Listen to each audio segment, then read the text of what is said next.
قبروں پر پھول ڈالنا یا قبروں پر پھولوں والی چادریں چڑھانا،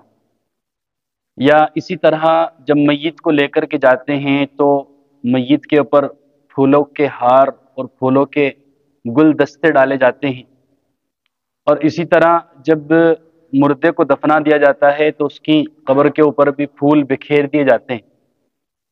عام طور سے بہت سارے مسلمانوں کا یہ رواج بنا ہوا ہے کہ وہ اس طریقے سے میت کے ساتھ اور اس کو دفن کرنے کے بعد اس کی قبر کے اوپر پھول ڈالتے ہیں، تو یہ عمل سراسر غلط ہے۔ رسول اللہ صلی اللہ علیہ وسلم کی سنت اور اسلام سے اس عمل کا دور کا بھی تعلق نہیں ہے، بلکہ یہ عمل سراسر بدعت ہے، اور اس کی وجہ یہ ہے کہ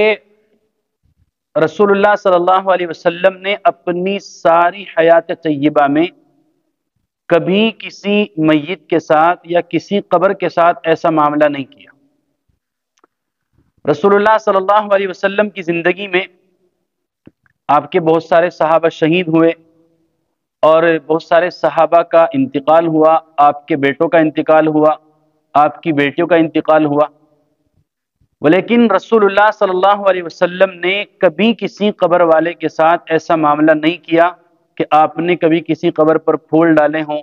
یا کسی میت کے اوپر، جنازے کے اوپر پھول ڈالے ہوں۔ حالانکہ اس زمانے میں پھول موجود تھے، اور کوئی ادنا درجے کا صحابی بھی ایسا نہیں ہو سکتا کہ جسے رسول اللہ صلی اللہ علیہ وسلم کے ہاتھوں کی برکت اور دعا کی ضرورت نہ ہو۔ اگر یہ عمل باعث برکت ہوتا یا باعث ثواب ہوتا تو صحابہ کرام ایسا ضرور کرتے، اور رسول اللہ صلی اللہ علیہ وسلم بھی ایسا کرتے،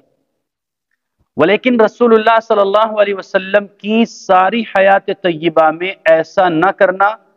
اس بات کی دلیل ہے کہ یہ عمل اور اس عمل کا اسلام سے اور رسول اللہ صلی اللہ علیہ وسلم کی سنت سے کوئی تعلق نہیں۔ اسی طرح آپ صلی اللہ علیہ وسلم کے بعد حضرات خلفائے راشدین کا دور ہے، حضرات صحابہ کا دور ہے، تابعین تبع تابعین کا دور ہے۔ کسی بھی دور کے اندر اور کسی ادنا درجے کے صحابی یا ادنا درجے کے تابعی سے بھی اس قسم کی کوئی بات منقول نہیں۔ اور اسی طرح بعد میں جو ائمہ اربعہ ہیں، ائمہ مجتہدین ہیں، کہ جنہوں نے قرآن و احادیث سے مسائل کو اخذ کیا ہے، انہوں نے بھی کسی نے بھی اس عمل کو جائز قرار نہیں دیا اور نہ ہی اس عمل کا کوئی ثبوت پیش کیا ہے۔ تو جس سے ہمیں یہ پتہ چلتا ہے کہ یہ عمل سراسر اسلام کے خلاف ہے، اور اس عمل کا رسول اللہ صلی اللہ علیہ وسلم کی سنت سے اور صحابہ کرام رضوان اللہ تعالی علیہم اجمعین کی سنت سے کوئی تعلق نہیں۔